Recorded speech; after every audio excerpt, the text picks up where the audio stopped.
The only real effect was a lack of hunger. Yeah, so still no tangible improvements in my concentration levels, but it's definitely taken away appetite because it's like 2% of the level eaten when I usually would have. As well as this, I got headaches and a very strange lump that appeared on my arm. I've got like a weird kind of spot on my arm, I'm not sure if you can see it. This happened on the first day too, on the back of my leg. As the day progressed though, they seemed to kick in. It's 10:30 and I'm still at the BBC. I got quite a lot of work done towards the end of the day, but it's just made me feel groggy and I'm pretty sure. kind of awake and but really tired at the same time. At the end of it all, I met again with Jason, who said he'd never had side effects like mine. We took like the exact same type of pills from the same company, and you seem to have an enjoyable experience. I got a weird spot on my arm, on the back of my leg, couldn't really sleep. I think I like that. No, I've never had anything like that. After taking the final blood test, I was told there was a chemical in my blood released when your liver is trying to push something out of your system. And so my body didn't really like what I was taking. Hot temperatures. When it comes to smart pills, there's a lot left to be discovered. My experience on the drug was not what I expected. And it'll come out of your I was slightly disappointed that palms, I didn't have the experience others palms of your feet. had when on modafinil. On the other hand, though, I was relieved that for me at least, these weren't a super drug. It just means I'd never be tempted to try them again. And okay, whatever. That was really stupid and a waste of DMT may not sound like a conventional therapy session, but there's a psychedelic revolution going on in the world of mental health. Oh my god, really? After decades of legal restriction, shut up. Yeah, I'm the fuck up.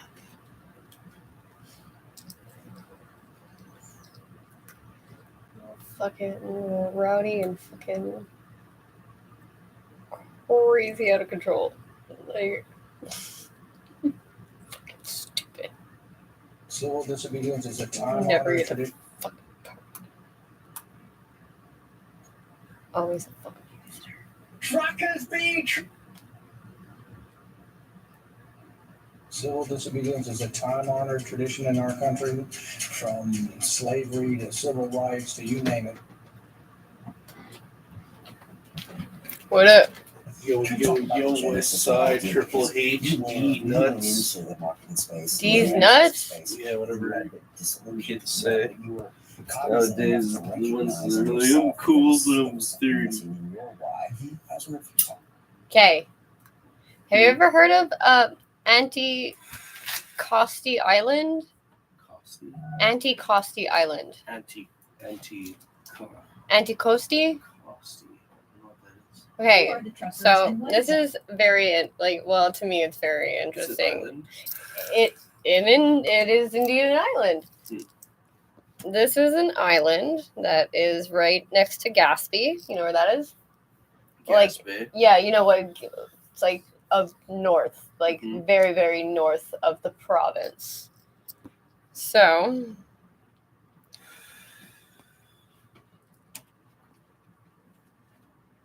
we are here. There's Quebec City. Oh my god, it's very cold. Oh my god. Okay, thank you. Okay, that is fucking freezing. Holy shit. Oh my god, why would you do that? It is so cold. Okay, so Quebec City's just up the river. Yeah, Quebec City's like 2 hours away? Like not even? Damn. I went to Quebec City for a bowling tournament. It's terrible. Apparently in the summer it's nice and they're very touristy, like the people that live there. I even went on a tour guide with a tour guide. I went to see the battle places of Chateauguay.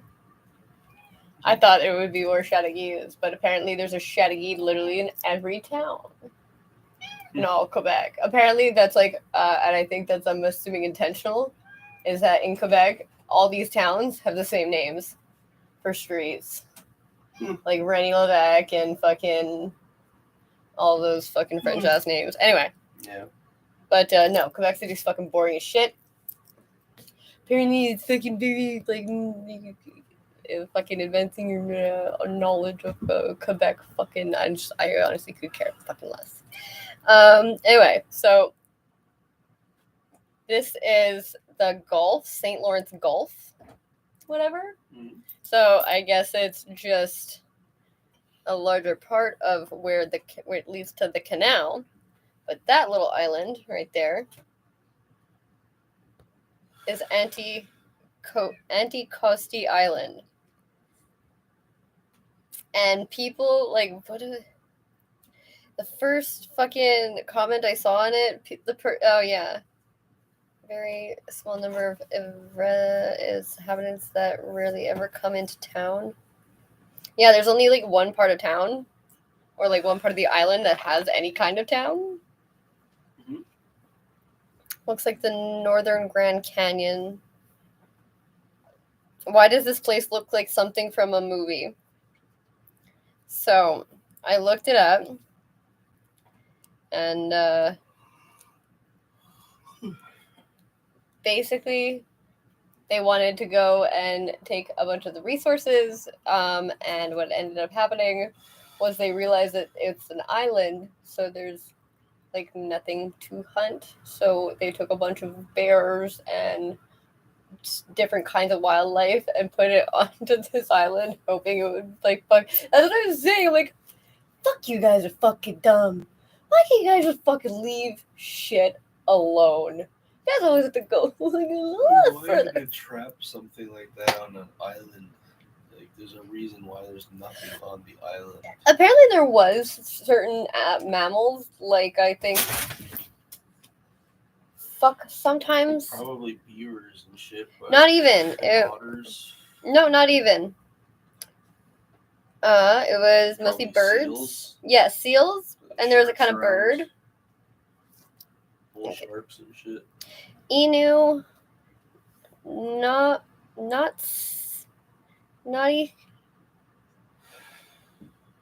Notiskuan, Micmac is an island in the Ming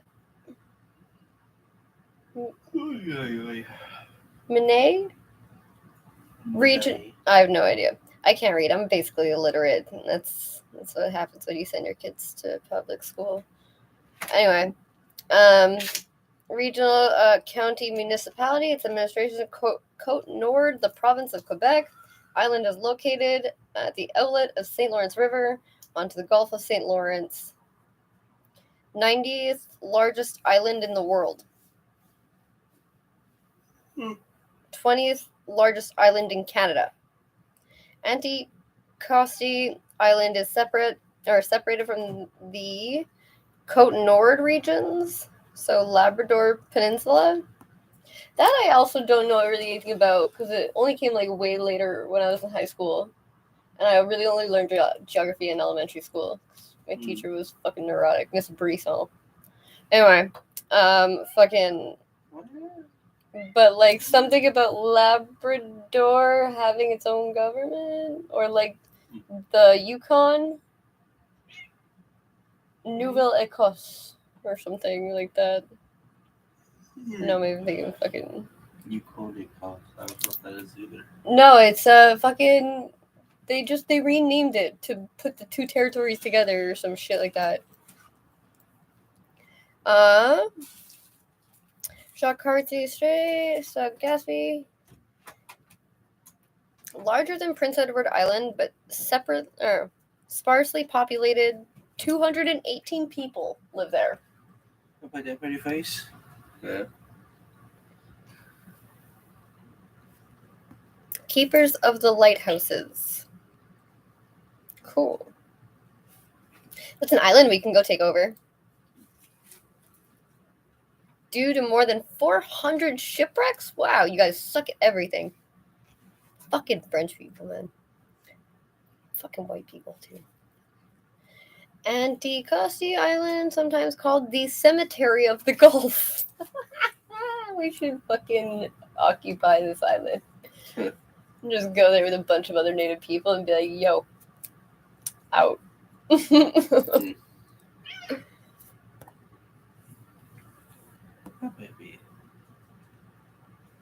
What's that? Because I keep getting mad at her because she keeps trying to fucking steal my dog's food. Mm. Your dog is bored right now. Good.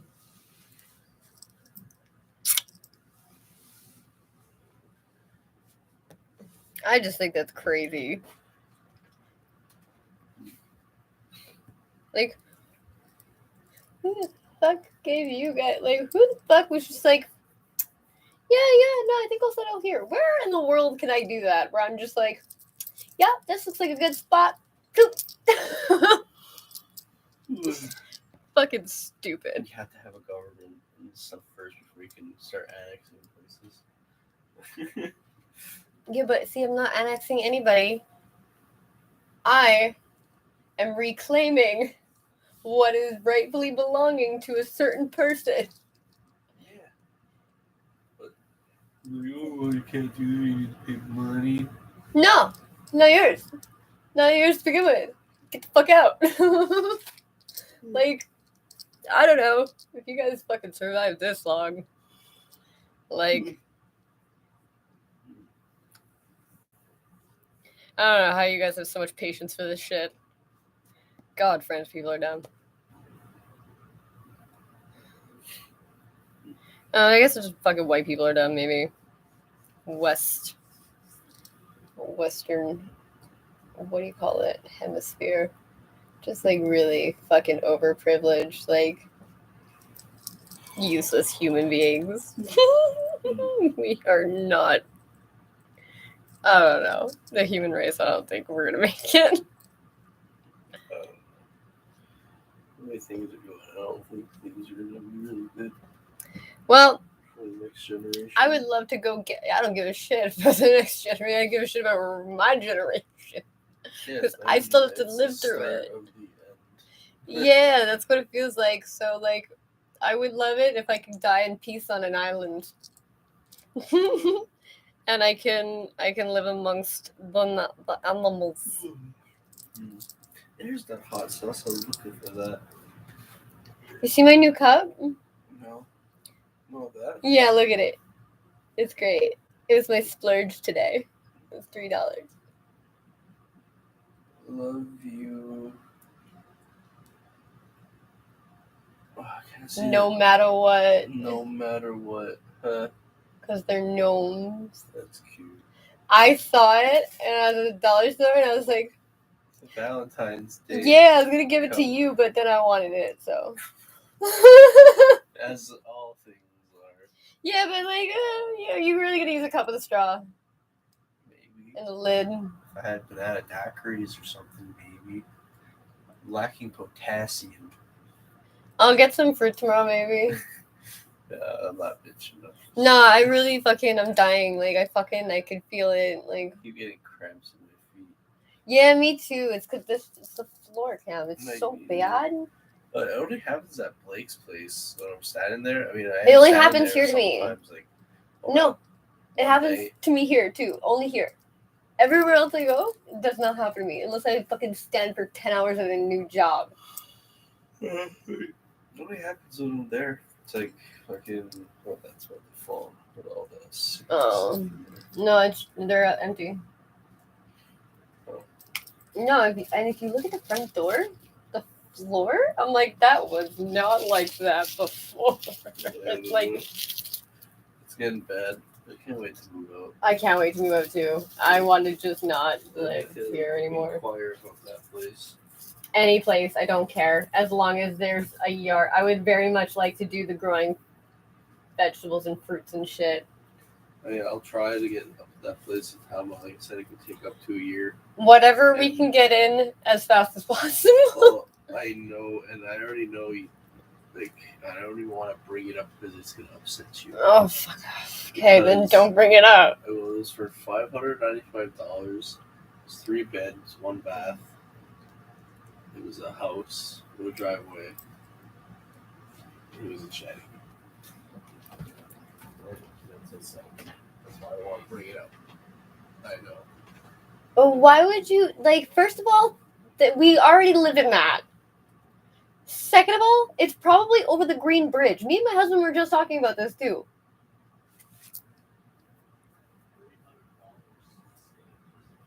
There's a catch. There's always a catch.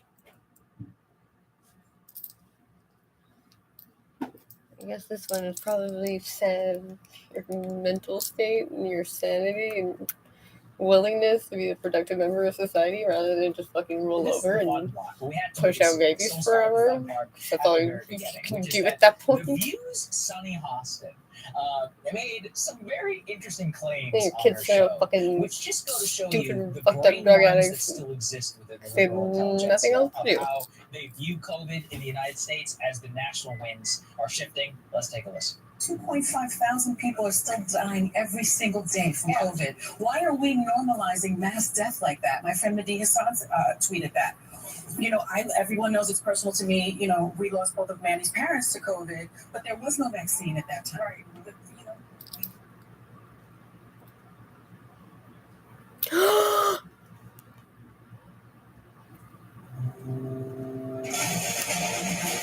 I hate you. I fucking hate this.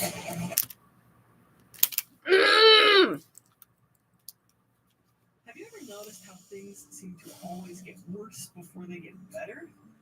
Well, today's story time with a little lesson nugget in there too. You see, I nearly quit my YouTube channel 1 month before it went viral. Now my channel reaches over 1.8 million views a month, and hopefully it helps people too.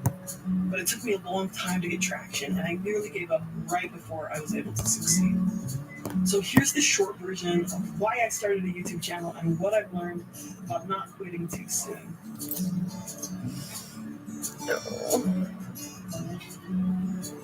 I started working in the field of mental health at a tiny little juvenile correction center in St. Anthony, Idaho in 2004. It was part of a internship for my major. And for some crazy reason, maybe my passion for suffering in the outdoors with stinky people, I decided to work in a wilderness treatment program for troubled youth. And again, somehow, between going 8 days without a shower every shift and hiking around in the desert with a bunch of kids who I loved, and seeing their growth and sitting around a fire talking about life, I got hooked. Being part of growth, change, and healing, and exploring life and emotions and relationships seemed like the most exciting thing possible. I loved it. I picked up extra shifts and I read as much as I could about psychology and spirituality and inspiring stories. Then eventually I got my therapy degree and I worked full-time in a treatment center.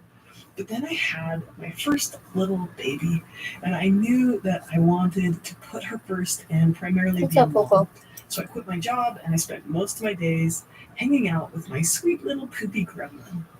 But people kept asking for therapy, and even though I was practicing a couple hours a week, I still really missed it, and I would think about therapy all the time.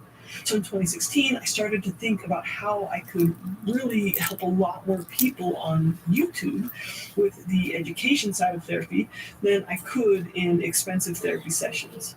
So I dreamed up this idea of building a series of mental health educational videos to supplement my clients' time in therapy.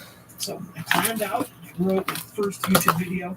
It took me over an hour to film a 5-minute video because I had to do so many retakes and I didn't know how to look at a camera while I was talking. And then my husband showed me how to edit in a simple editor. And about 10 short hours later, I finished my very first video. So over the course of the next 3 years, I kept making videos.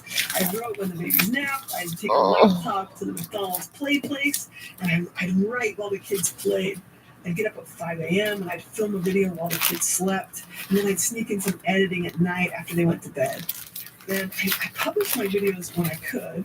I'd made about 50 of them, but they really weren't getting much traction. Now in 2019, I learned about SEO, which is actually search engine optimization. And I kept learning how to make my channel better. But at this point, we had 3 kids, which means it's like a solar eclipse if you get to sleep through the night.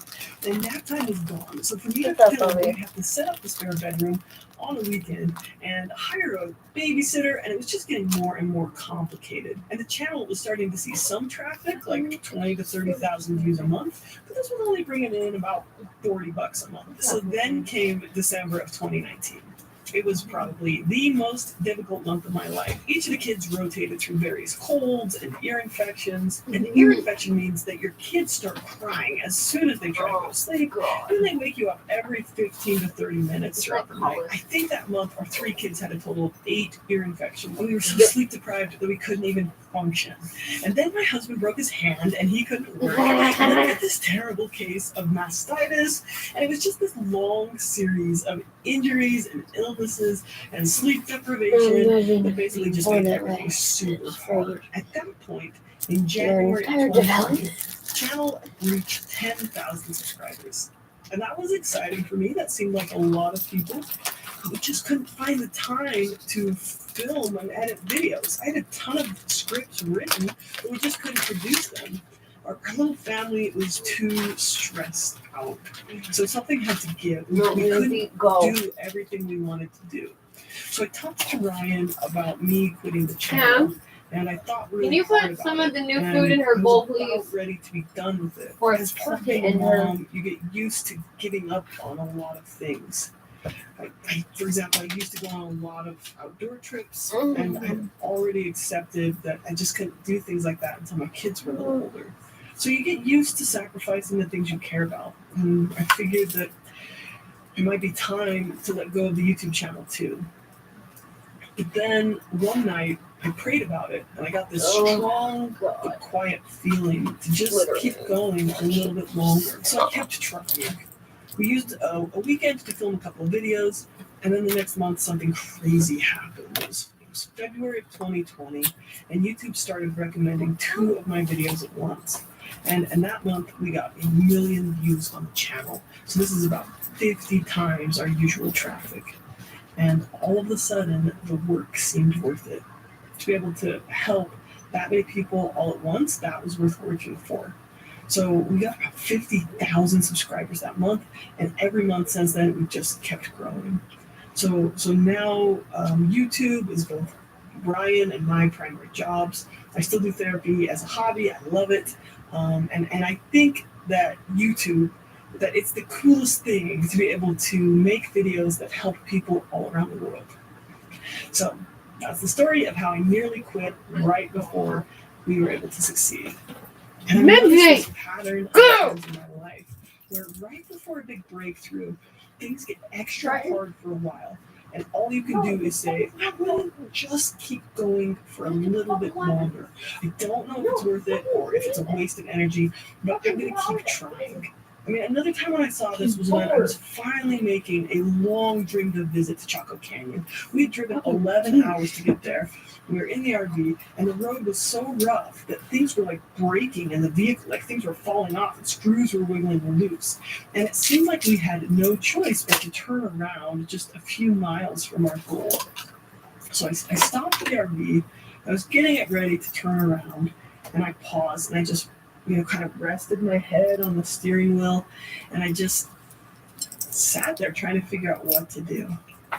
And in that moment, I decided to just drive 100 meters more. So I started the RV up, and I slowly traveled that short distance. And as I came around the bend, what did my weary eyes behold? The National Park Service sign, and just beyond that, a paved road. We had almost turned around 100 yards from success. And we made it. So that day we got to see incredible ancient buildings and ancient artifacts from the Puebloan culture of 1,000 years ago. It was awesome. So I've seen this pattern happen in these key moments in my life. It's when you push through those dark times that the greatest blessing shows itself in your life. I really believe that these difficulties ask you to level up or to learn something new, or to just hold on to your original belief that this is worth it. So, what do you think? Have you seen this in your life? Do things get harder right before a breakthrough? How do you hold on when things get tough? Tell me about it in the comments. I'd love to hear your story, and thank you for listening.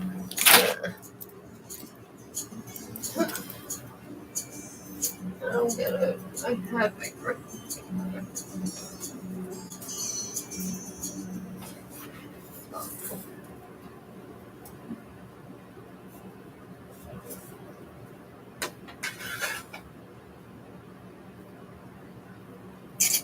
can't let diabetes get in my way. I've got way too much stuff to do. So here's what I do. I went to Dexcom G6. It continuously sends my glucose numbers on my phone. And this arrow shows me where I'm headed and how fast. Make me much easier to keep my glucose in range. And the more time I spend in range, the better I feel. Don't worry, I'll put my list. Check out Dexcom.com/inrange.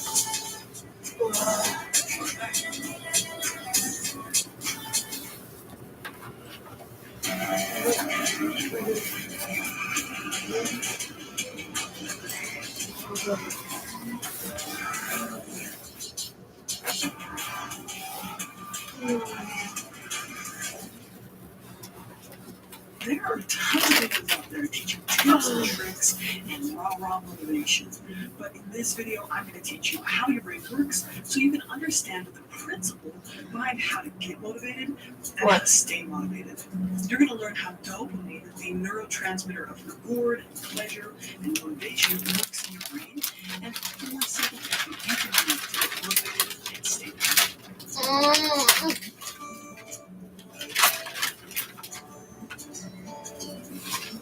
I've got this friend in my neighborhood, and he's a super high achieving high school student. He gets straight A's. He's taking a handful of college classes in high school, and he's an amazing musician. You know the type, right? Well, he's been telling me lately that he's struggling to finish his application to his dream university. I mean, he's gonna get in if he applies, but he's having a hard time getting it written. So what's the deal with that? I mean, it's so out of character. So it got me thinking, have you?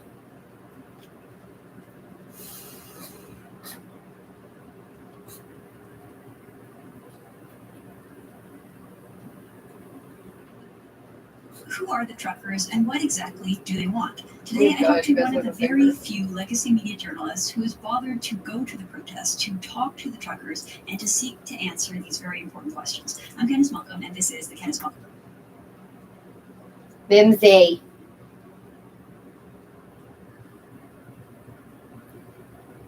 Fucking beat the shit out of you, cat.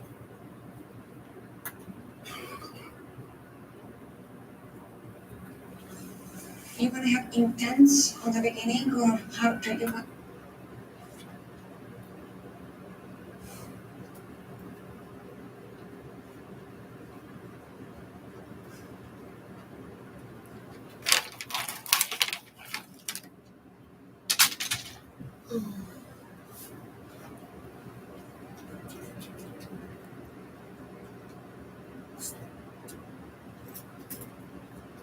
Oh my god.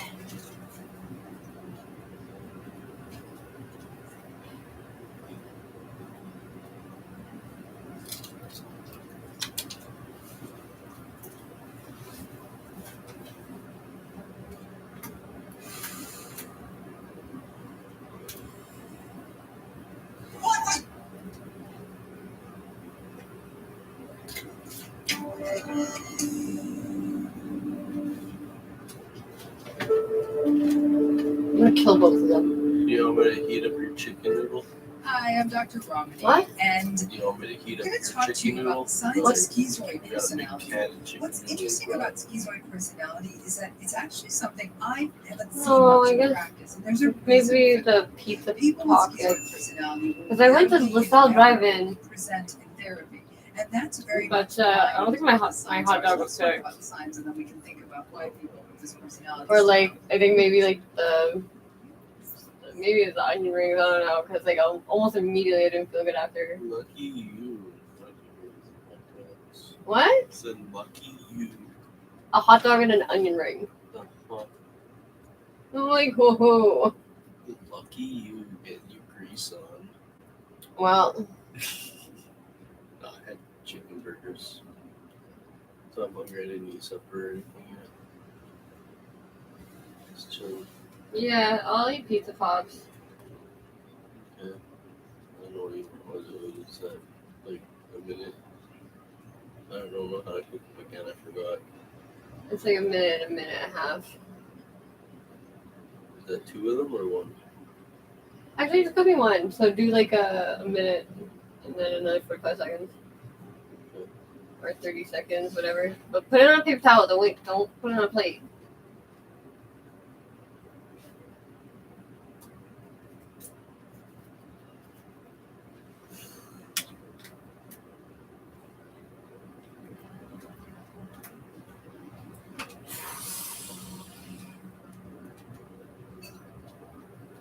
You should clean your wounds with rubbing alcohol.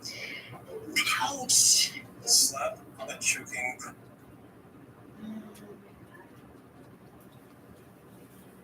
Here's an average size burger. Here's the problem. Trudeau thinks he's your boss. He's got it backwards. You are the boss. That's why I'm running for prime minister, to put you back in charge. How smart is I guess another app.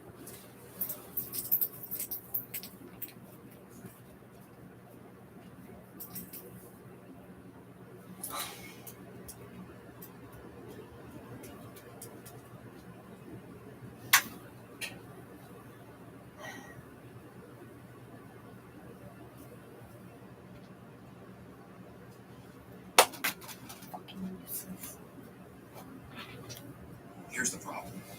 Trudeau thinks he's your boss. He's got it backwards. You are the boss. That's why I'm running for prime minister, to put you back in charge of your life. Together, we will make Canadians the freest people on earth. Can a new Conservative leader beat Justin Trudeau? Hi, I'm Brian Lowe, political columnist with the Toronto Sun. It's been a week since the Conservatives decided they needed a new president at the top. And while the race is not officially on yet, there are a lot of contenders, including one who's already announced. But the big question is, can they beat Justin Trudeau? Well, we'll have to wait for an election to find out. The answer is a clear yes. And I'll explain why.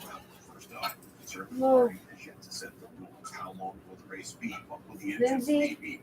Under what rules will the campaign be conducted? All of that has to happen first before any candidate can even raise a penny. That's why you're just looking for more signatures on a petition and things like that at the moment. So far, we've got Pierre Poilievre. He is considered the front runner. He's got a lot of support from Conservative MPs, but there are other people behind the scenes who are looking, including Brampton Mayor Patrick Brown, former Conservative cabinet minister, and founder of the Conservative Party, Peter MacKay. You've got Tasha Kieran at National Post column saying she is kicking the tires as well. So lots of people will step forward. There are other names being looked at, but the big question is, can they win? My view is whether it's Pierre Poilievre or anybody else, yeah, they've got a definite shot at beating Justin Trudeau because Trudeau is increasingly becoming damaged goods. We saw that with the split in his own party with Liberal MP Joel Lightbound saying that the Prime Minister has been too divisive on the issue of COVID-19 mandates, vaccination, passports, all of those issues. Lightbound thinks Trudeau's been playing wedge politics. That's how Trudeau's won so far, playing wedge politics because Yeah, you want that issue. Don't touch the plate, it's very hot. I don't want the plate. And don't put it. Whatever you. The plate is very hot, that's all I'm holding it Well, you don't put it on a plate. Go on the kitchen. You don't listen. No one fucking listens to me. Go put the plate down. Because it's 2015. But by the time 2019 came around, an awful lot of shine had worn off of Justin Trudeau. He fell down to 6 million votes and 33% of the popular vote. In this latest election, it was just 5.5 million votes and 32% of the total votes cast. Now, if that is what's going on, what Trudeau is going around scaring people that if you don't vote for him, they'll be in the street shooting their children and they won't die from that. Trudeau won't have those cards to play in the next election. That time's up under him. COVID will not be the issue that was in the last election. The Conservative leader will be ready to put those issues in the country. So yes, whether it's Pierre Poilievre, Peter MacKay, or another candidate that we haven't figured out yet, there's a very good chance that the next person to be chosen to the Conservative Party will become Prime Minister and defeat Trudeau. The idea that we're going to live in Canada under Trudeau's leadership forever is simply wishful thinking by the Liberal Party and too many in the mainstream media. It was not lost on me that when Joel Lightbound, the Liberal MP, came out and said Trudeau's been too divisive, the first several questions were all defensive for Trudeau. A lot of them are in the tank for this man and his party, but Canadians aren't there any longer. So that means as you start kicking the tires, looking around and saying, who should lead the Conservative Party? Make sure that you're voting in a serious manner, because there's a good chance that person will be our next Prime Minister. Let me know what you think. Share this on social media, drop a comment down below, and of course, subscribe to our channel.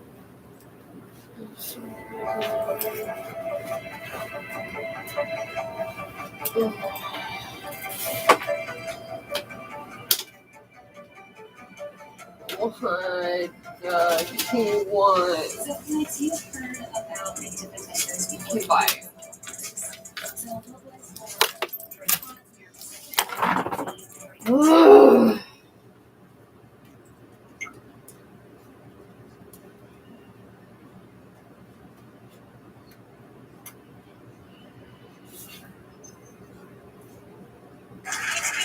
response Oh my god. You should clean your room.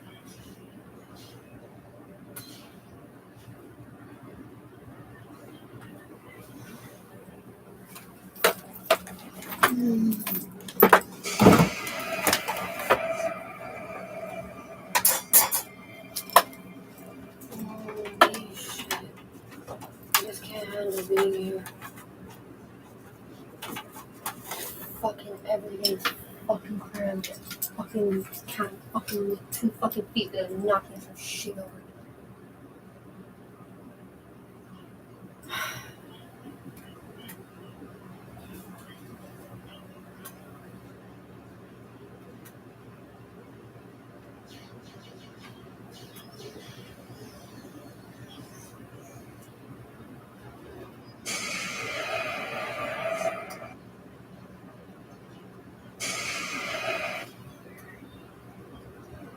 Right off the top, let's clear up some confusion about the name Rocky Mountain House. It never was a house per se. It was a trading post, a fort.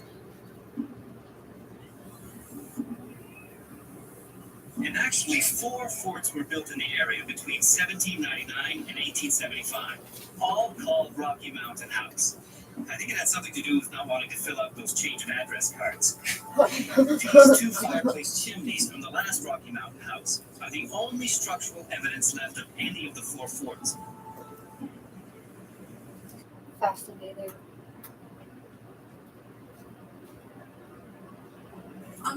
Me.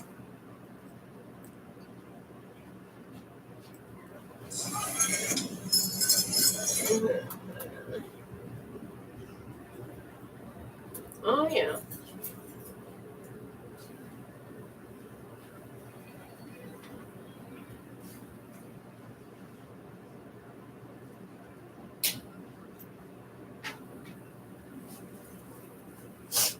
That's fucked up.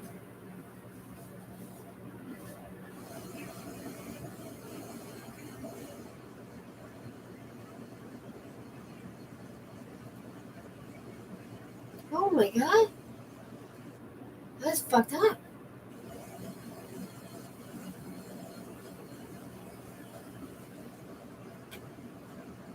Oh.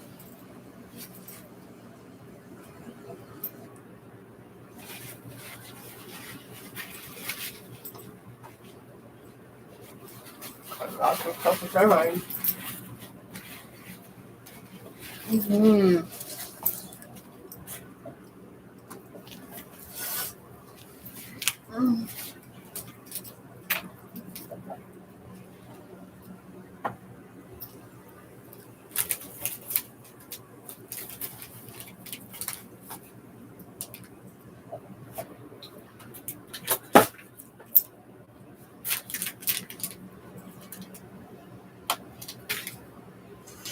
Hello everyone, and today it's going to be a bit different topic.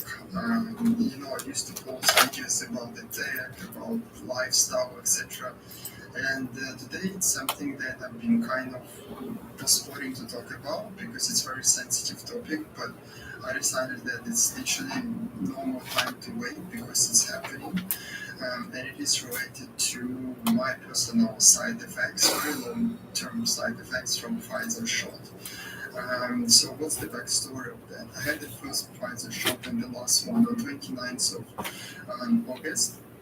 And since that time, again, I had all of the side effects I could imagine in the first couple of weeks. I had the heartburn, accelerated heart rate, weakness. I was literally staying in my bed for at least 1 week. And only on the second week, things started to get better. But what didn't resolve after all of this time, so it's almost half a year, is muscle twitches.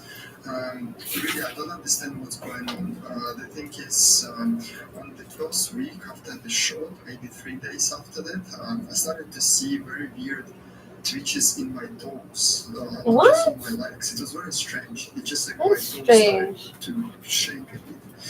I thought that it's just going to go away by itself, and I didn't pay much attention because, like, okay, maybe it will just resolve exactly as the heart issues. That's crazy. But then it started to continue, and then continue, and then it basically fixed non-stop. So currently, for the last 6 months, I have muscle twitches in my calf muscles and my feet.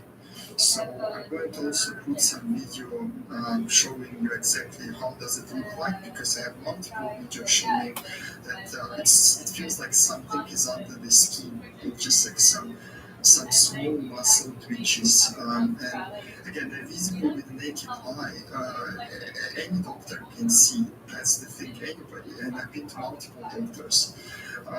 So what I did is, of course, like I didn't wait long. I made an appointment with the neurologist, even not one but 2 neurologists, and they've done everything. They've done the blood test for autoimmune diseases because again, I'm not a doctor, but there are quite a few things there. Something like GPS, etc. Like again, if you're watching this video, I'm sure that you googled everything. And they even did a nerve conduction test, and we did it not once, they did it around 4 times. So what the nerve conduction test is that they basically connect some small conductors to your feet or any other areas, your hands, and then they just have this kind of electric shock, and then they're measuring the response, if I'm not mistaken, again. And the second piece is they also had a kind of needles in the muscles, which means they could hear electrical shocks or something like that. Again, just check for example what was this procedures, but everything was clear. And I don't know really what to do next because this issue persists, and I see more and more people are having the same neurological issue. They have muscle twitches, and at this point, I really don't know where to go because doctors really just say, hey, this is just the last thing they told me is benign fasciculation muscle syndrome, and just take some magnesium. That what basically my neurologist told me. And yeah, I was taking magnesium, I was taking everything, I was taking vitamin B, I was taking vitamin. Oh, what else did you do? Again, I live in a very sunny area, I'm getting too much sun, so vitamin D is here, my diet is alright, but muscle twitches, they are just constant, they're not stopping, they're 24/7, it's hard to sleep, it's hard to, like, even when you don't want to think about that, like again, something is just under your skin, and it's just like again, it just jerks, randomly jerks, and it's 24/7 on the calf muscles, it's 24/7 on the feet, but more annoying, it can just go randomly to your body, it can go to your shoulder, it can go to your scalp, it can go to your again jaw, it can go to your lip, it can go to your eyelid, and I really don't know what is that. So, what's the purpose of this video? The purpose of this video is not to discourage you from taking anything. As I said, a lot of people around in my circles, they took both shots, even 3 of them, and they had no issues, nothing.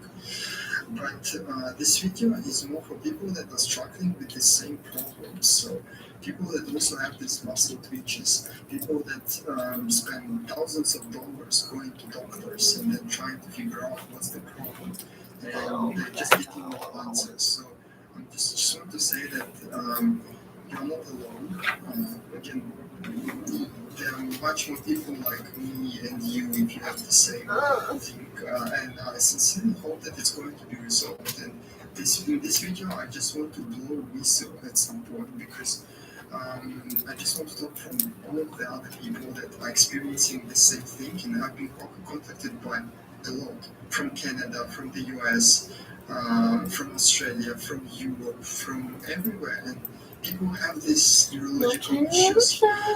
You must understand that we are not anti-vax, because since we have done it right, we have good intentions. But the problem is that we can't get a proper diagnosis. So we are suffering from something, and now we can say it's a pretty long time. It's not 1 week, it's not 1 month. For some people, it's over a year, and we can't find the solution.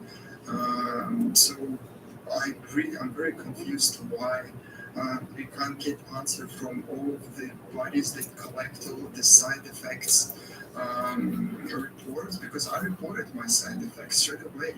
I reported because they're reporting twice with my daughter. I have to again double check, but I've done it myself.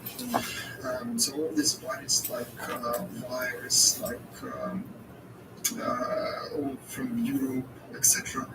I don't understand why it doesn't come to media, why doctors can't say anything about that, and I have a lot of questions here, but the fact is, it is just there, and something is happening. So, again, the faster we find the response, what can it be? The faster it will be recognized as an issue. I would just say the better would it be, because for now, myself and many people who don't know the answer for this muscle twitches, what is that? You've got the first shot, second shot, third shot, and then it just randomly started, and it doesn't go away. So if it's not autoimmune, what is that? And that's basically,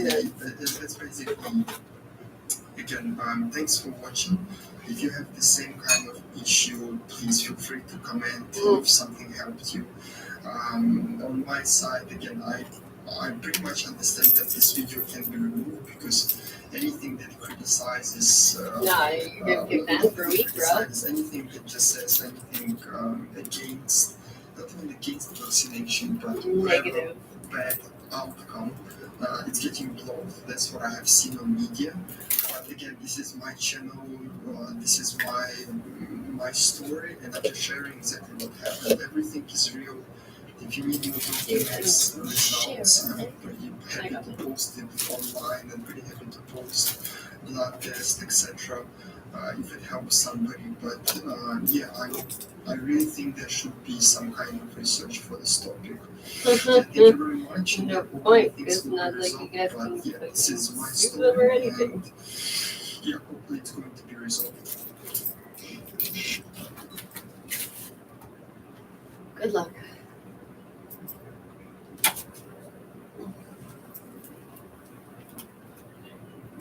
We solved any of the other mysteries. Fucking side effects for fucking medications.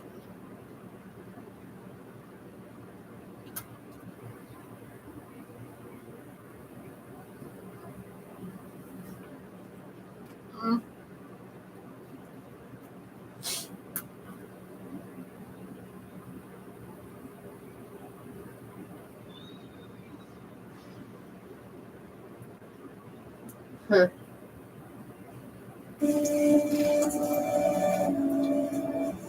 Oh, nope. I would really.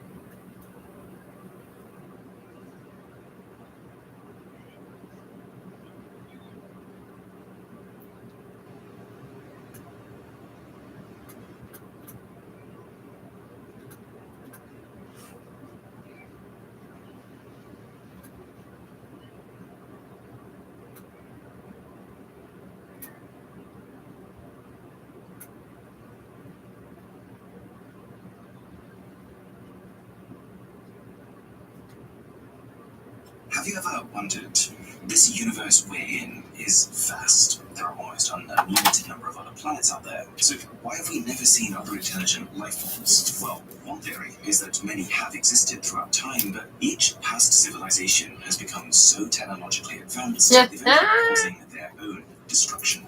And since reading about this idea, I've spent pretty much the last year reflecting on it, reading about it, thinking about it, talking to other people about it, and the conclusion I've come to is that humans should be worried. We talk a lot about the environmental crisis and other threats to humankind, but we might well be walking into something even more precarious, a technological crisis. I split this video into 5 brief sections, and stick with me here, I don't think you'll regret it. So, it starts with this. Literally telling that technology is evolving fast. In the last 50 years alone, computers have become 1 trillion times more powerful, and humans aren't particularly good at visualizing numbers of that scale. So, just to give you an idea of how much of a jump 1 trillion times is, imagine a $1 note. It's about 1 millimeter thick, absolutely tiny, but if we had 1 trillion of those notes and stacked them, it would be enough to go from Earth all the way to the International Space Station orbiting the planet and back again 125 times. And this leads me on to the second part, because whilst technology is skyrocketing, humans are relatively fixed. In the whole of the last 50,000 years, our intelligence, speed, and strength have barely budged. And don't get me wrong, humanity has built some incredible things collectively as a race. We've learned to generate electricity, build space rockets, and so on.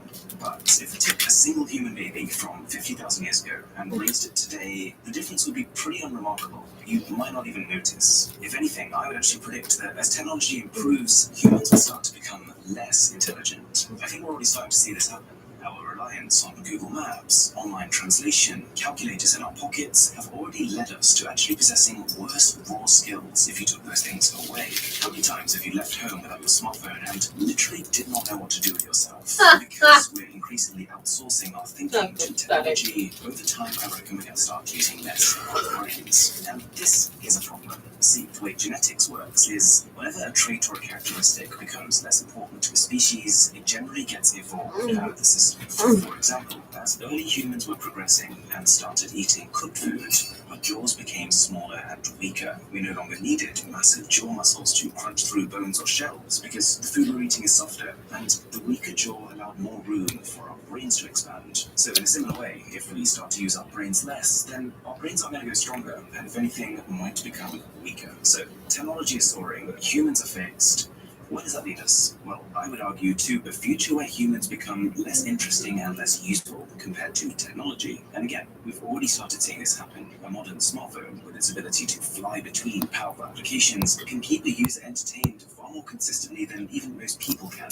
You might remember a man called Usain Bolt. He ran the fastest 100-meter sprint the world has ever seen at 9.58 seconds. That was in 2009. Humans have come so far since then, so why has nobody beaten it? Well, the answer to that is that humans, unassisted by technology, have limits, and I would say we're moving towards them. The very physics of being human mean that it's basically impossible to run 100 meters any faster than 9 seconds. I could see a situation where in the future it's actually robots that take our place in extreme sports because they aren't constrained by these same limitations. We'll see machines dueling to the death instead of modern-day boxing, and Formula 1 racing cars being replaced by AI-powered vehicles. It just makes sense. No person's going to get hurt, and what these machines could achieve would be limitless. Plus, as a viewer, your experience would be far more immersive. Humans will be sitting somewhere completely different, seeing the whole thing through virtual reality. You could feel these extreme sports from a first-person perspective. You could feel like you're in the driver's seat of the car that's about to achieve a world speed record. And technology won't just dominate entertainment, but also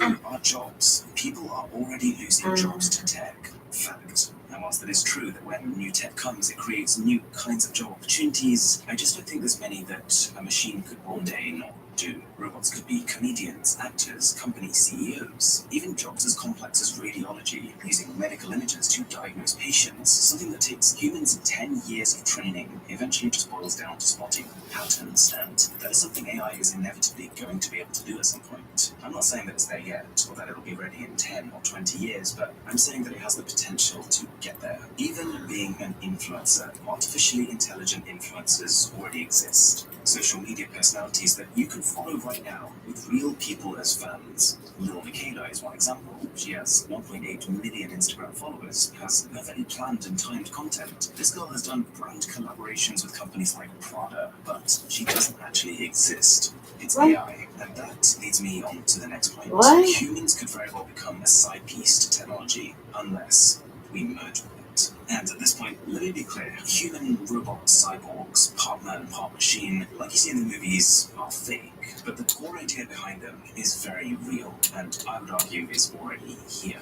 If you looked at some numbers, humanity is progressing with every metric. You could look at economic growth, human lifespans, you could look at the levels of disease around the planet. But really, for almost all of these, it's not humans themselves that are improving, it's the technology, and we're just tied to it. In my head, that is humans having already merged with tech, but if that wasn't enough to convince you, the link is about to become much more direct. You might have noticed a few tech trends in the last decade, and they ultimately boil down to this: seamlessness. A technology that makes our lives richer, whilst also being seamless, is a tech that catches on.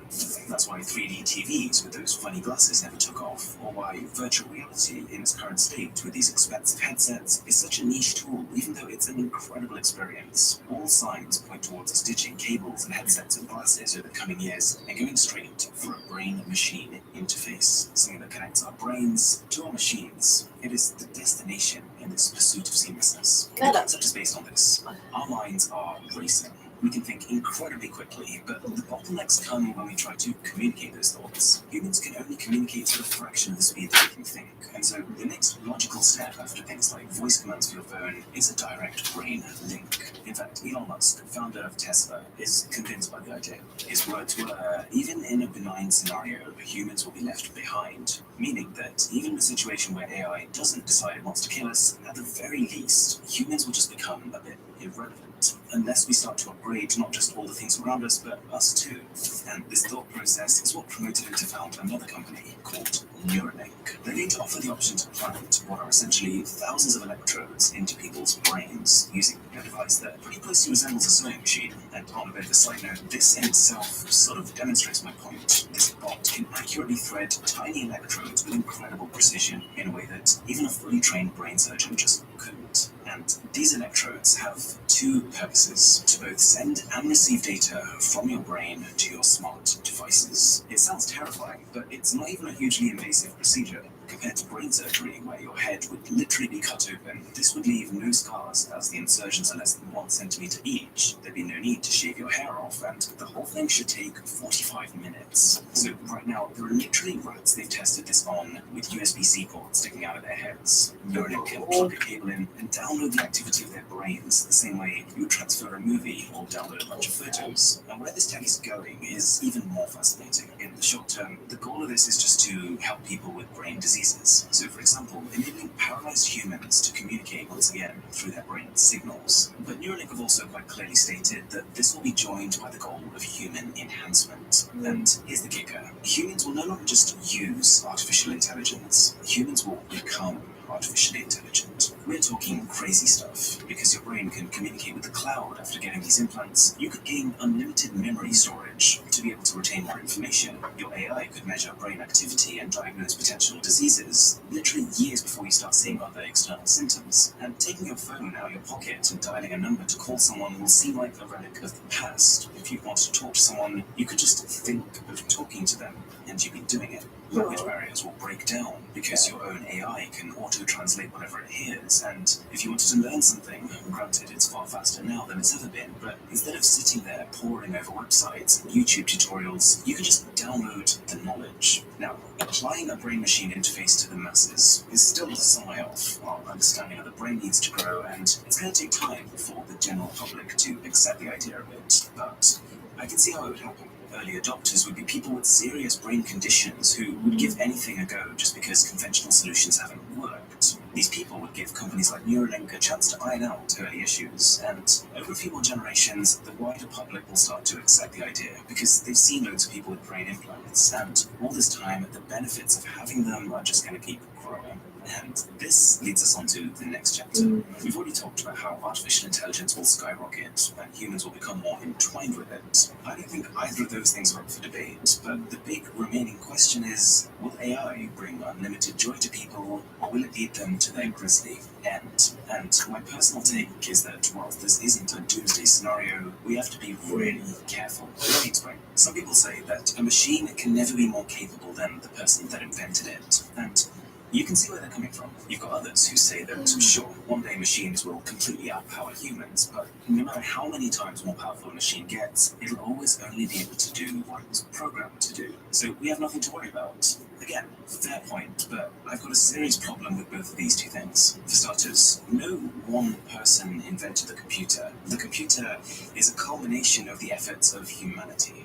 Every invention, from the discovery of fire to the making of the light bulb, has contributed to the computer. It is the combined work of the brightest minds of every generation that has come before us. And so even if it was true that AI is limited by the intelligence of its creator, which I don't think is true, by the way, we would still have an incredibly powerful AI on our hands, and something we should be cautious about. Secondly, I do agree that if humans continue to make self-contained computer boxes, like the ones that sit on your desk, making them increasingly more powerful each year, that would not be an issue. But that is not what we're doing. Right now, as I'm speaking, companies are out there competing to see who can build the AI that can think fastest, learn quickest, and grow on its own accord. And there are three ways that I think this could come back to get us. Let's call them scenario A, B, and C. I watched a video not too long ago that really demonstrates scenario A. There was a computer simulation of a few little AI-powered robots. You got red robots that were given the simple objective of catching the blue robots, and the blue robots that were just told to hide. And what happened in this experiment, as the simulation ran again and again and the AI started to learn from each attempt, was both fascinating and terrifying. To start with, as you'd expect, the red agents moved around randomly, just hoping to bump into the blue ones. They soon started to understand that they could do better by going straight towards the blue robots, but then the blues countered this by moving the boxes to block the exits. Cooperation, the bots on each side were not working together. After many more tries, the reds realized they could grab a slope and use that to climb over the barrier the blues had created. And this whole thing continued. As the environments got more complex, so did the strategies, and eventually it looked like the blues had won. The second the timer started, they would lock the red's slope, preventing the reds from moving it, and grab two big blocks and create an impenetrable triangle around themselves. When the simulation was being created, this was theorized to be the final strategy. At this point, there should be no way that the reds can win. So, game over, right? Well, no. It turns out the Reds managed to do something that, when they were first programmed, was not even anticipated as a possibility. They realized that even though their ramps had been locked, they could still use them to jump on top of a box and then drag the box whilst being on top of it until they got to the shelter of the blues and won. Hopefully you're starting to see what I'm getting at with scenario A. AI has been given the ability to learn, and that is far more powerful than any kind of programming. Because as soon as you teach something to learn for itself, it can start to behave in ways that you didn't initially anticipate. Humans thought of a myriad of defense mechanisms against any potential future robot takeover. We've even actually come up with the laws of robotics that should be assigned to machines to make sure they don't cause problems. Things like programming a robot to not injure a human being. However, the very nature of this AI that can learn and grow on its own accord means that we can't actually predict the ways in which it will cause problems. And so we can't pre-program it to not do those things. Just like that example video I showed you, we didn't want the red robots to effectively surf on top of boxes like that, but we didn't realize they could, and so never programmed them not to. AI is not human. It doesn't think like a human. It doesn't solve problems like a human. And so this can be a really good thing, but it can also be a really bad thing as we become more and more entwined with it.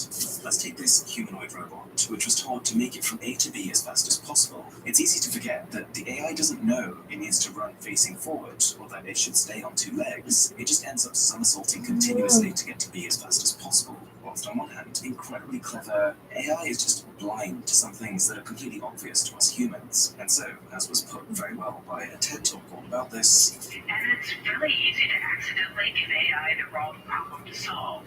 And often we don't realize that until something has actually gone wrong. In other words, imagine a super intelligent AI that is present in every corner of the planet. Because remember, people in the future are fused with this artificial intelligence. Let's say it was programmed with the simple and frankly innocent task of making sure the Earth lasted as long as possible. If it then just so happens suppose the AI started to see humans as detrimental to this objective, it would find a way to get rid of us, maybe a loophole in the rule of not causing harm to humans, and it would do this without thinking twice about it. Again, not a human way of thinking. The AI doesn't have emotion. Intelligence is what has elevated humans above every other species on the planet, and look how it's worked out for them. As the apex creature, humans have pretty much done what we wanted with every other organism on the planet. And some people worry that the same could happen to us if we build an even higher being. Sure, AI won't intrinsically have a desire to rule or kill people or any of the stuff you see in movies, but the worry is that because all these AIs are being developed behind closed doors in secret and companies are competing with each other, that they could build something accidentally that could make humans some sort of obstacle when it comes to achieving their purpose. And plus, in terms of reproduction, it takes humans almost a year to have a baby, and then 20 or so more years just to raise it. Machines could replicate overnight, with their entire collective intelligence being shared with each other. The second thing we need to be really careful about, scenario B, is that it's not just what the AI could do, it's what people could do with the AI. If humans become artificially intelligent beings, this extra intelligence could just as well be used for harm as well as good, and each person will have more power than ever to cause damage. Giving people super intelligence is the mental equivalent of giving everyone a weapon, and there are a lot of people who are opposed to that concept for sure. And then, scenario C, the third spin-off of this potential AI future, is that whilst it's very possible that by then humans will be less susceptible to traditional human viruses, this integration with technology could mean we could contract a new kind of virus, a computer virus. Who knows, maybe the AI of an entire population could be hacked and people could be held for ransom. It's tough to talk about this right now, we don't really know, but it's safe to say that with a new technological era, you're going to have new potential threats that we didn't see coming. And this leads me on to the final chapter. We've looked at how technology is evolving, and humans are not. Humans will merge with that technology to keep up, but that's kind of risky. So that leaves us with the final question. Why? If this technological crisis is so potentially dangerous, why on earth would we be walking straight into it? The answer is that we're just being human. Humans and our intelligent minds are never satisfied. We've always had the need to push forward, and this has cost us many times in the past. Our rush towards industry caused massive damage to the planet and our climate. The rush to use nuclear technology has led to threats of nuclear war that could wipe out entire countries in one go. And this AI revolution, to me at least, seems like another one of these cases, but if not done correctly, with even worse consequences. You could think of Earth as having gone through different technological phases. The first time we started using tools to hunt, the first time we developed currency to trade, the dawn of electricity, and so on. Well, with the next phase, because it's being driven by competition between companies and countries, we are less focused on trying to get to the best, safest future for humanity and more focused on trying to get there quickly. It's become a race, and there's a serious concern that something's going to be overlooked in that process. In order to make sure we stay safe, AI essentially needs to be regulated. Simple as that. Google CEO Sundar Pichai recently came out and said something that sums this up quite nicely. Companies such as ours cannot just build promising new technology and then let market forces decide how it will be used. And on a final note, I just want to add that predicting the future is hard, and nobody really knows what's going to happen. I've heard people who think AI will literally stay where it is for the next 200 years, assisting us. I've heard people who think we'll all be wiped off the planet in 200 years, but my take is somewhere between the two. We'll still be alive and breathing in this time, but just maybe not in the way we expect it to be. If you've watched this far, thank you so much for watching, and let me know if you enjoyed this video. It's been a long time in the works, and it's something different. If you enjoy it, I enjoy it too, and maybe I'll make more stuff like this. With that being said, my name is Aaron, this is Mr. Who's the Boss, and I'll catch you in the next one.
plans for today's dreams and all.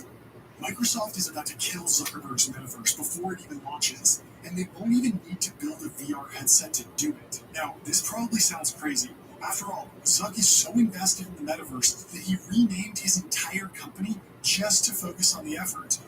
And he's planning on investing $180 billion over the next 10 years building this thing. But his plan is flawed for a few reasons. At first glance, Zuck looks well positioned here. Billions of people use Facebook, Instagram, and WhatsApp every day to connect with friends and family. And he also owns the biggest virtual reality company. Even though VR is still seen as a toy to most people, the Quest actually outsold the Xbox in 2021. But even though there are plenty of signs that Zuck will be able to deliver, Microsoft isn't just going to let him win. There are 3 key reasons why Microsoft will beat Zuckerberg in the war for the metaverse. So let's go through them one at a time. We are creating an entirely new platform layer, which is the metaverse. We're bringing people, places, and things together with the digital world. My 2 previous videos on the metaverse got absolutely flooded with comments asking, isn't the metaverse just a video game? We already have those. These people would point to Second Life, World of Warcraft, and Fortnite to make the point that we kind of already have a metaverse. And these people are wrong. Gaming is a great entry point into the metaverse, but in the long term, things are going to get a lot crazier. These metaverse experiences are going to become bigger and more immersive, with the ability to interact with millions of people all in a single shared virtual world. Digital assets and avatars will move between different spaces, and full economies will emerge to support a wide range of contributors. We don't know exactly what platform will be the most dominant yet, but one thing is for sure. Gaming is going to play a huge role here, and that's why Microsoft's strategy is so genius. They've been a massive player in the video game industry for decades now, first with PC games like Doom in the 90s, and later with Xbox games like Gears of War. Facebook, on the other hand, only really gave us Farmville, and not many people would call that one a classic.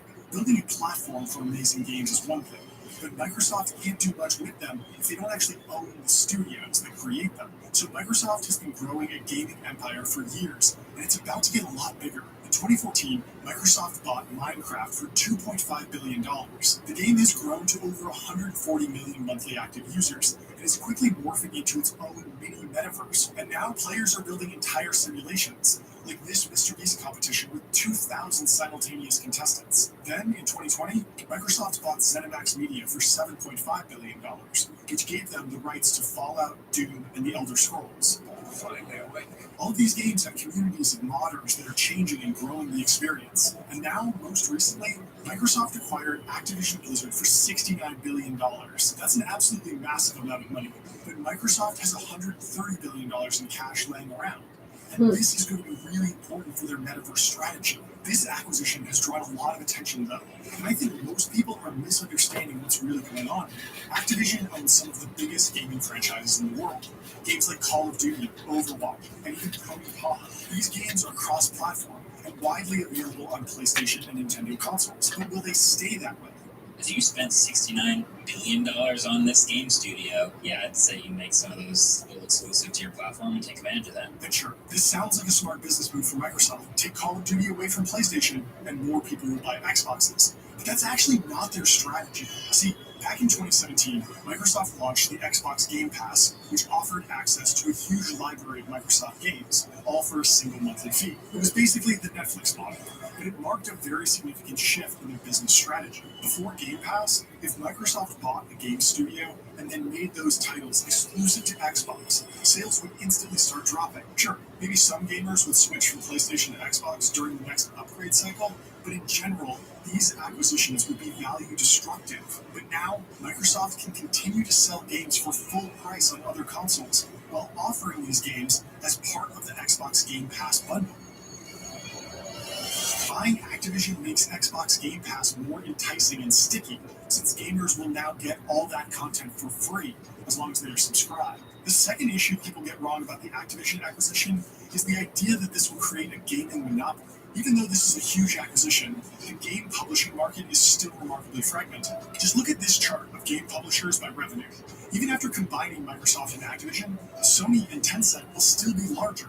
New breakout successes happen every year in the gaming industry, so no one has complete control, at least not yet. Compare that chart to the market for search engines and you'll see what I mean.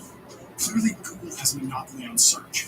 No other companies stand a chance against them. But of all the game publishers that Microsoft is competing against, Facebook and Meta aren't even listed. That's because Zuck has only built out a few small gaming initiatives for VR and has yet to acquire any of the big gaming companies. It could be that he just doesn't believe that the traditional gaming franchises will adapt to the metaverse, and this is honestly an open question in my mind. Is the meta more likely to grow out of Overwatch or some other familiar game, or will these metaverse experiences be built around new intellectual property?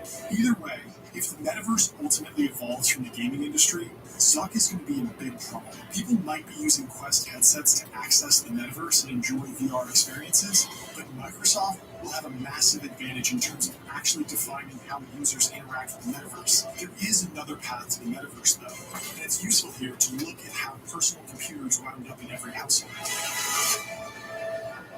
Everyone wants a computer in their house these days, but back when they were first released to the public, most consumers had no interest in them. These big bulky machines were basically glorified calculators, so most people had no use for them in their homes. But pretty quickly, they became indispensable at work. Companies bought their employees' computers because it increased productivity. All of a sudden, employees didn't need to spend hours shuffling paperwork and could instead store information in computers. That meant increased profits, so every company rolled them out. The interesting thing was that once people got used to using computers at work, they wanted to use them at home too. As the number of home computers increased, so did the demand for non-work applications like games. You might have bought a home computer to type up letters, but pretty quickly, you want a game on that thing. It's possible that the metaverse will follow a similar path. First, your company buys you a virtual reality headset so you can collaborate remotely. With everyone working remotely, spending a few $100 is totally worth it if it can improve productivity even a little bit. Heck, I could even see companies sending everyone a VR headset just for a holiday party. It's not uncommon for tech companies to spend thousands of dollars on corporate events, so a few $100 per employee seems doable. Zuckerberg has clearly bought into this vision and wants to make Horizon Workroom the default application for virtual work. But can he beat Microsoft here? Fundamentally, it's very difficult for companies to switch their focus from consumers to businesses. For better or worse, people just associate Meta with their crazy uncle who posts unhinged rants on Facebook every day. Now, to be fair, Facebook launched Workplace back in 2016, so they aren't completely new to the industry. But Microsoft has been selling software to companies since the 1970s. It's just a completely different level of experience here. And even though Microsoft is still close associated with the Windows desktop operating system, Satya Nadella has essentially pivoted Microsoft away from a focus on Windows and fully embraced the cloud. Microsoft understands that very few companies will exclusively stick to using PCs with Windows on them. Tons of people want to use Apple products, and many developers insist on running Linux. This device fragmentation was going to limit the success of any Microsoft product that required Windows to run, so they built Teams. Most people think of Teams as just a Slack ripoff, and clearly some of the design elements are the same, but Microsoft is planning something much bigger with Teams. It starts with document sharing and video chat, basically all the normal business stuff, and it slowly grows into the deeper metaverse concepts Zuck is always talking about. And I get it, the enterprise collaboration side of things sounds way more boring than the video game side, but it really is critical to Microsoft's metaverse strategy. If you think about a metaverse as a sort of mirror world where you can interact with data and applications in a more immersive way, Microsoft might honestly get there first. For starters, Microsoft already has a suite of products that let companies create what are called digital twins. These are basically virtual representations of physical objects, like manufacturing. But it's not enough to just have a 3D model of a factory. Companies want to know what each piece of equipment is doing, how much energy the plant is using, and when the latest batch of products will come off the line. This is all part of the Internet of Things that was very trendy a few years ago, but never quite found a foothold with the everyday consumer, aside from maybe a smart thermostat here and there. But in a business context, these metaverse concepts can prove remarkably useful. Once real-time factory data is syncing with the digital twin, companies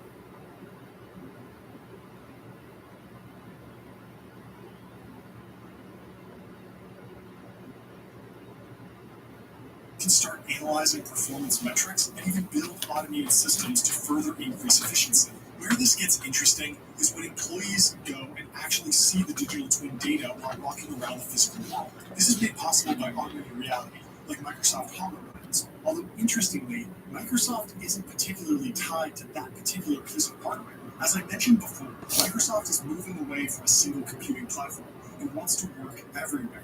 That's why you can use Teams to chat with coworkers on a MacBook, and you can also stream Gears of War to your iPhone. Microsoft isn't interested in locking you into a piece of hardware, and that's going to be a big advantage going forward. So, Microsoft is basically attacking Zuckerberg on two fronts. They've got an excellent foothold with business users, and they're building a massive empire over in gaming. Zuck is getting really beat up right now, but he seems to be doubling down anyway. So let's find out why. Predicting the future is hard, really hard. If you can do it well, you'll quickly become massively wealthy. There's a problem, though.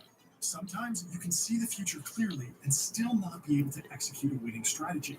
That's what happened to Bill Gates nearly months ago. The year was 1995. Bill Gates was riding high. Everyone was buying PCs. Windows was revolutionizing workplaces. And Microsoft was on track to become the most valuable company in the world. So Bill stood on stage and mapped out what he thought would come next. This industry will be at the center of all of it. With its software innovation, its competitive hardware, will be shaping this so-called information highway. He was talking about the internet, and even though we quickly stopped using the phrase information highway to describe it, Bill nailed a few key predictions. We call it the wallet PC because it's capable of really replacing everything that you carry with you, so that getting messages, seeing the latest news, seeing different location, keeping track of your schedule. That sounds an awful lot like a smartphone to me, and Bill didn't stop there. He also explained how cars would have large displays with real-time maps, how customers would purchase things with their phones, and how homes would have smart control. These predictions basically all came true, but oddly enough, not because of Microsoft. Even though Bill explained exactly how a smartphone should work, Microsoft has never been able to gain market share against Apple and Google. And the same is true for maps, payments, and even the smartphone. Google and Apple are dominant in those areas, with Microsoft usually a distant third. So what does this mean for Zuckerberg and his plans to build the metaverse? Well, that Bill Gates presentation shows that even when your predictions about the future are correct, it doesn't necessarily mean that you'll win. It's entirely possible that everything Zuck has laid out will come true. We'll all be wearing VR headsets and interfacing in virtual worlds, but Meta could wind up having nothing to do with it.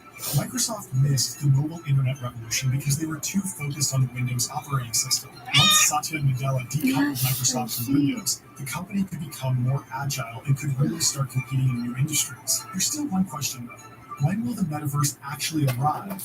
In order to answer that question, just watch this video next. Thanks a lot.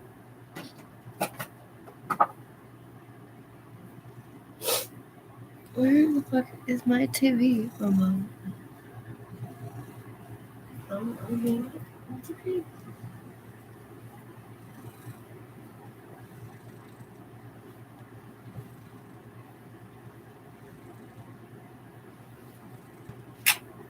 Gigi, it's okay. Singing or speaking. Brazen or fun. Daring or thoughtful.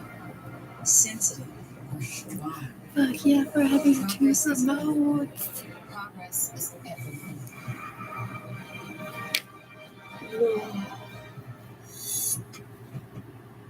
Oh, fuck audience. This video is brought to you by Discord. Hi, welcome to another episode of Cold Fusion. In 2009, a man by the name of James Howells proved himself to be a visionary.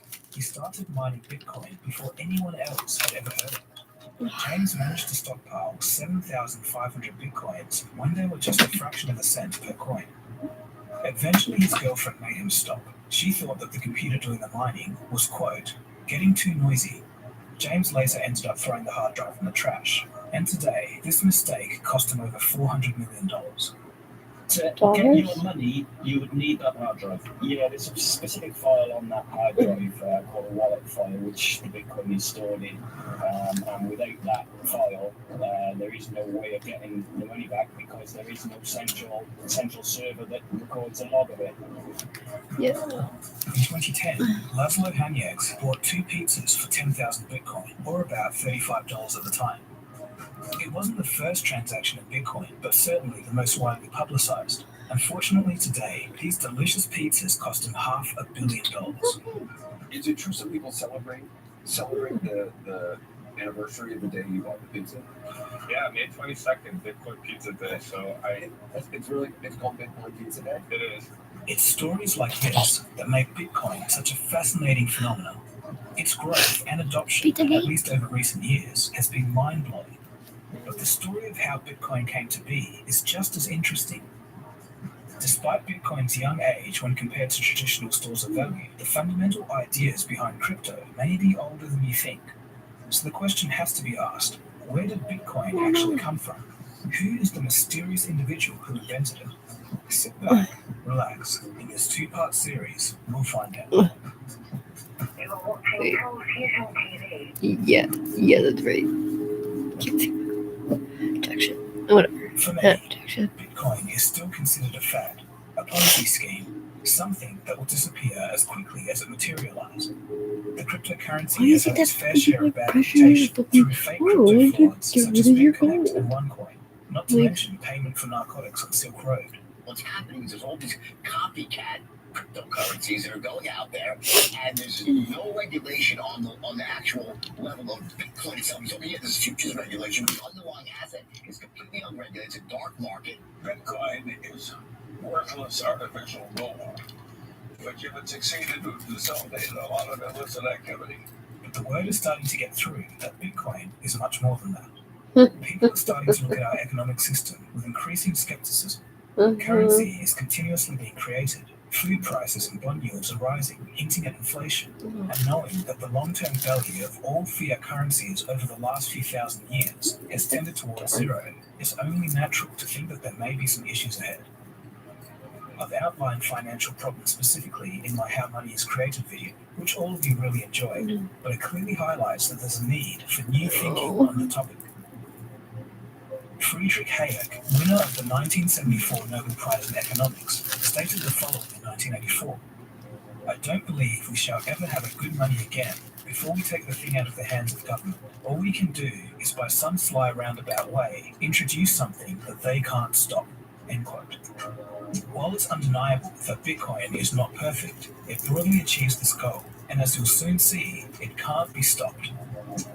So before we continue, it's probably wise to have a quick primer on Bitcoin. I first talked about Bitcoin on this channel back in 20.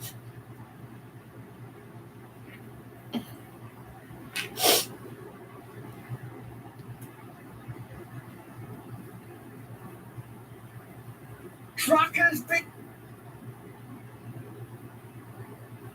Alright, Tiger, what are you looking at? Well, today's monologue is a little bit off the beaten path for me, but I've been so engrossed by this story, I cannot do my best to just share all my favorite parts with you. The news broke Tuesday afternoon.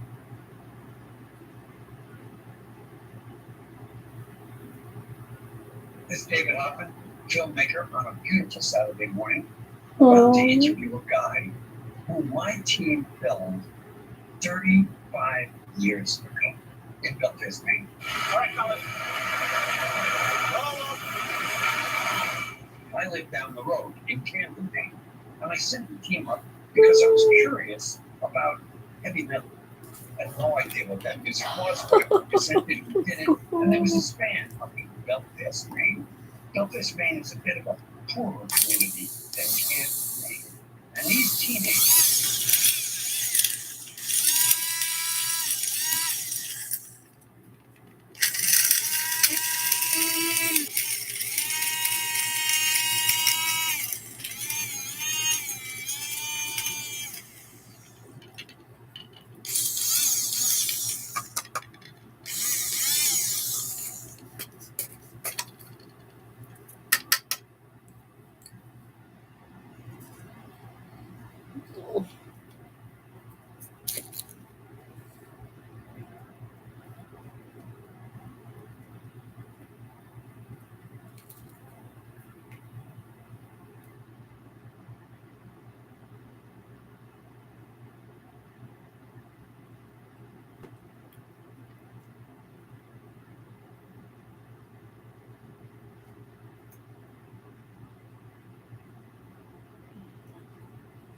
Such a really good.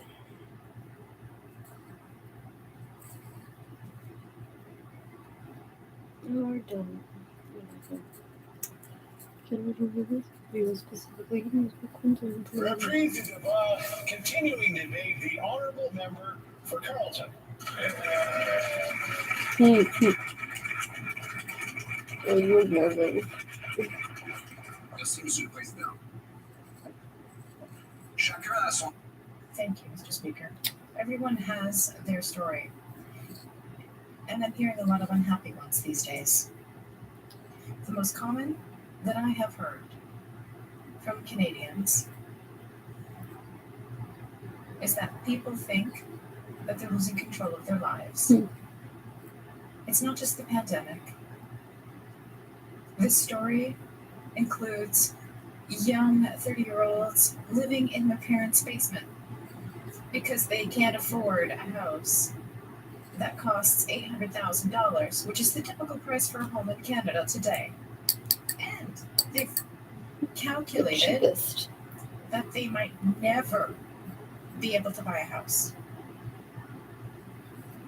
Their story is even worse because large investment firms and people who are very wealthy have gotten printed money, which the government made for them, to buy houses and real property in their communities and to rent out those homes to renters who might never be able to have their own home. I spoke with a young woman, and her story was that she started a business in the winter of 2020. But one time after the other, the government decreed shutdowns, and her dreams of being an entrepreneur died through government policy. I'm talking about immigrants who come here with an education that makes them a doctor or an engineer, but that can't work in their field because of bureaucratic obstacles. I'm talking about Indigenous people who want to use their natural resources to create jobs and pull their youth out of poverty. Yeah, they should be left the fuck alone. But are prevented from doing so from governments. I'm also talking about Indigenous people who want to own their own house, but they can't because of rules imposed by Ottawa through a system that prevents that opportunity. And finally, I'm hearing stories from Canadians who were targeted for their personal uses. I'm vaccinated.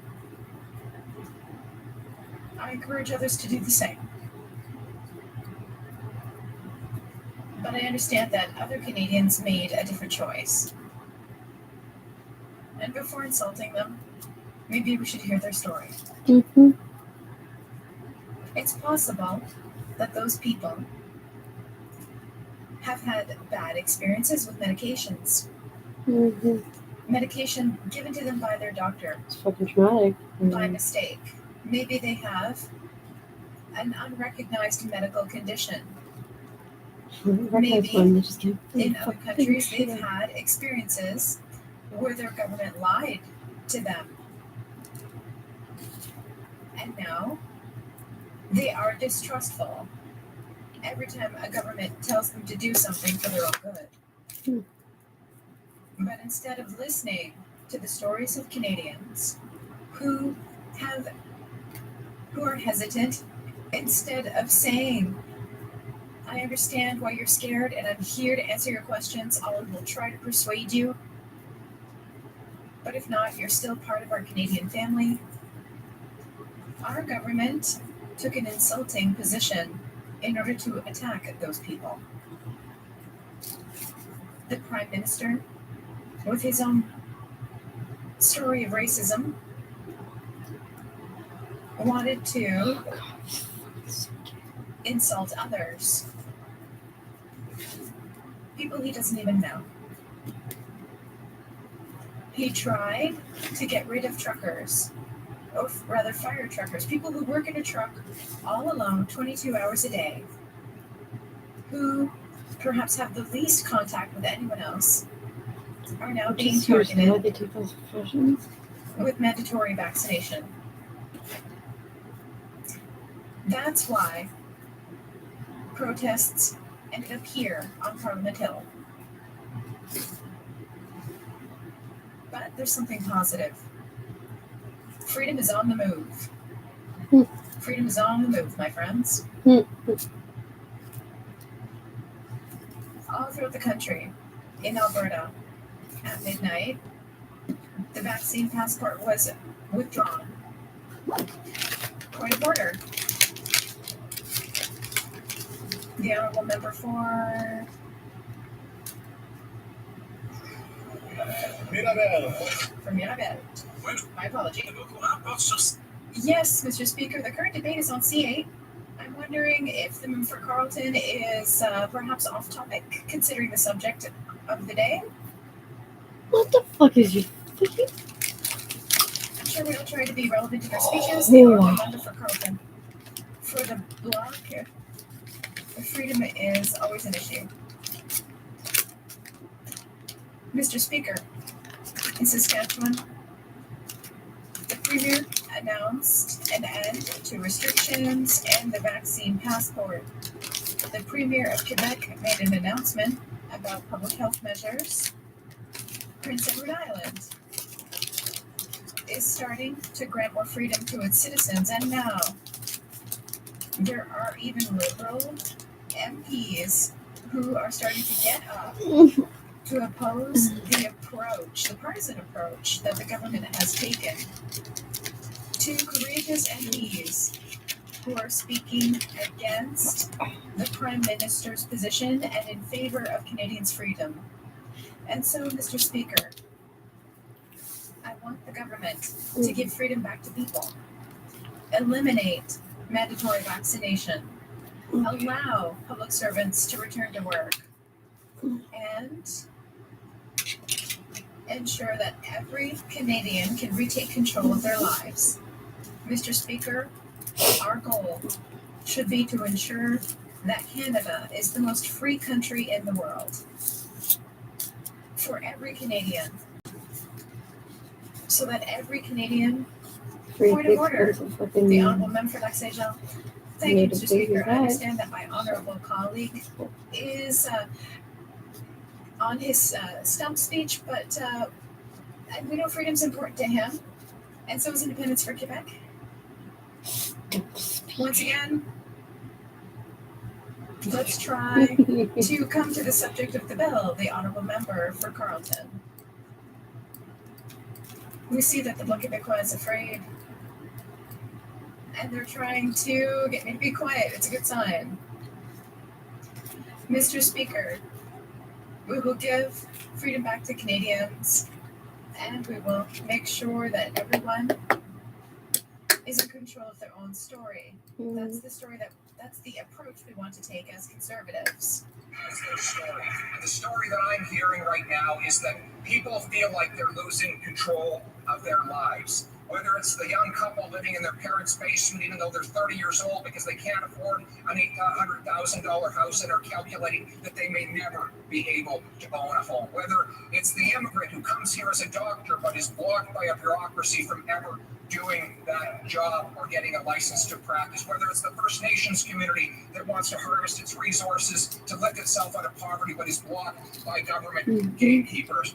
Mr. Speaker, or more recently, whether it is the countless small business people who've been flattened by endless lockdowns and rules that often seem to have no link to science, or whether it is the trucker who has been dutifully putting the goods and services in our communities on our shelves and on our kitchen tables, and now is called names and prevented from doing his or her job by a prime minister who's not interested in listening. Now, I am vaccinated and I encourage others to do so. But every person has their story. They have their reasons. They might be medical reasons, cultural reasons. They might even have learned, they might have had an unfortunate medical experience with prior medical prescriptions that have prevented them from making that decision. But that decision must be theirs. Their bodies belong to them. They are masters of their own decisions. And instead of listening to these people. The Prime Minister has insulted them and name-called them and left them with no choice but to engage in legitimate and peaceful protest. If he wants to put an end to those protests, if he wants to actually reunite the country, then he should do what others have begun doing, because freedom is on the march in this country. Saskatchewan, Alberta, Prince Edward Island, and Quebec are beginning to lift these restrictions. At midnight in Alberta, the vaccine passport came to an end, and people across the country are showing their support for restarting freedom in this country, including two of the Prime Minister's own members of Parliament. Mr. Speaker, let's get these restrictions out of the way. Let's open up our economy. Let's bring back freedom. Let's make Canadians the authors of their own stories again. Question. Make America great again.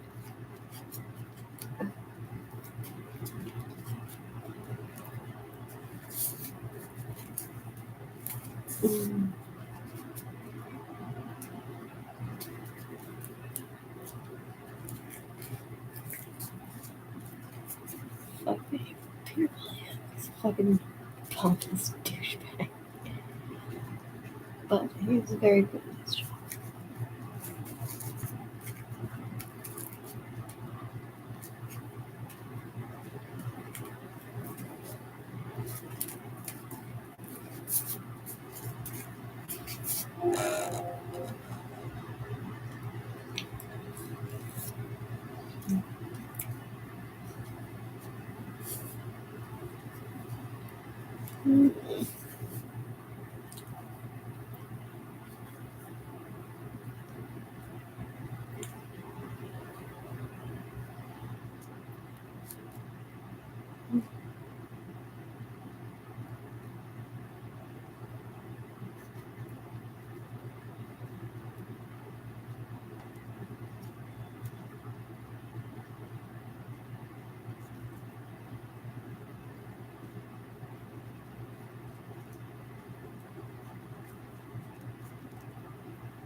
You are going to be able to edit genes. Imagine your doctor discovering that you have a life-threatening disease, but then telling you that there's no reason to panic because they can fix it simply by editing it out of your genes and DNA.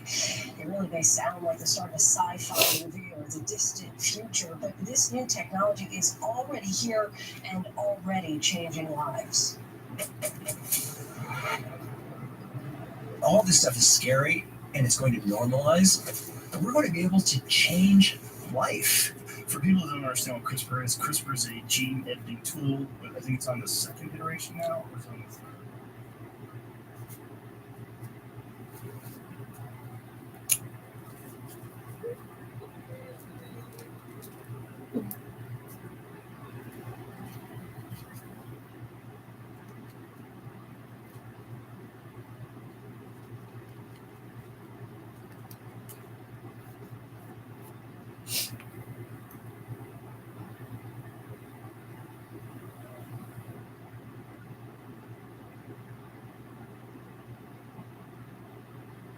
For the second.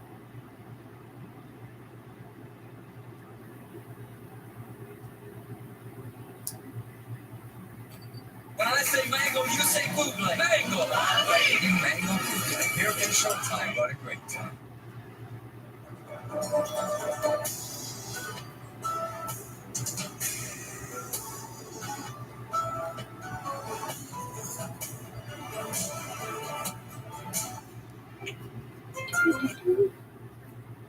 For the second time in as many weeks, this Tuesday, November 30th, I got the chance to go on an awesome transit tour, this time to check out Canada's new intercity trains.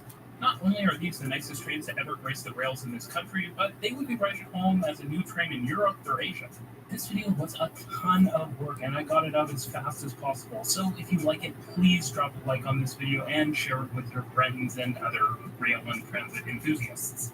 Come along with me to check them out.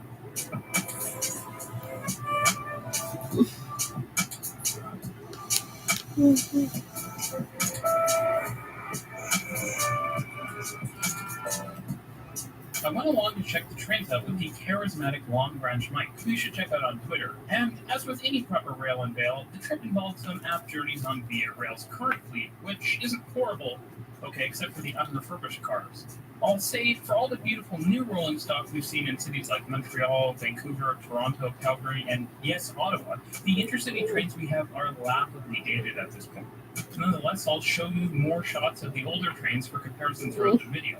I'll also point out, as Via did numerous times, that these trains are not 100% complete, with some finishes and features yet to be completed. Some of them The new don't trains fit, start actually. off wonderfully with a Some of beautiful them don't Siemens fit. Charger locomotive based on the Vectron platform from Europe, and basically the de facto standard new intercity rail locomotive in North America. Now, to be clear, Via's Charger is a variant known as the SC42, and it does have a distinct front that, in my eyes, looks better than most we've seen. The train is also validated for high speeds of up to 201 kilometers per hour or 125 miles per hour. Now, while Via won't be operating these at those speeds on current services, largely due to track quality, they will be upgrading in-service speeds.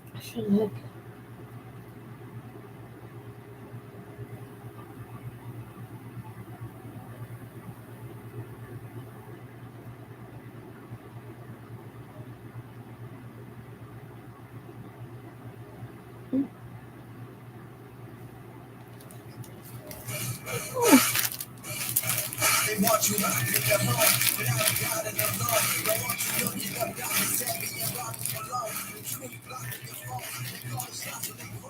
These politicians and these doctors, they are not in control. Jimmy, the things that the Lord created, so it can be seen. Tired of the trending all over the place,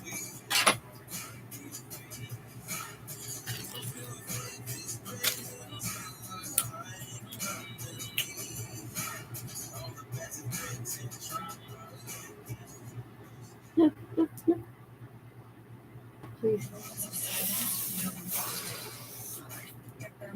It's not really huge. But there's a bit of it.